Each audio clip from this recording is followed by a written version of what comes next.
Sok szeretettel köszöntök minden kedves Sziget-Szent Miklósit, és az elmúlt évekhez hasonlóan, amit kaptam a lakóktól ajándékba, adventi koszorút, ahogy ígértem, minden adventi vasárnapon egy-egy gyertyát meg fogok gyújtani rajta, de nem egyedül, hanem mindig az aktuális vendégemmel. Mellettem ül Jukcsó Papadó polgármester úr, Kocsani testvérvárosunknak a polgármestere, és hát azt kívánom, hogy közösen gyújtsuk meg a gyertyát nem csak a városi rendezvényen, hanem itt az irodámban is, és átadnám neki a szót, hogy mondjon pár mondatot a kedves Sziget-Szent Miklósiaknak is.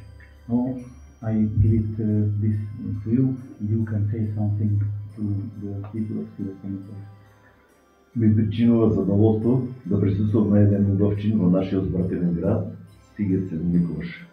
Со ова ја продолжуваме традицијата и трасираме патишта за една поуспешна соработка. Колку подобро се запознаеме, толку повеќе ќе се почитуваме и соработуваме.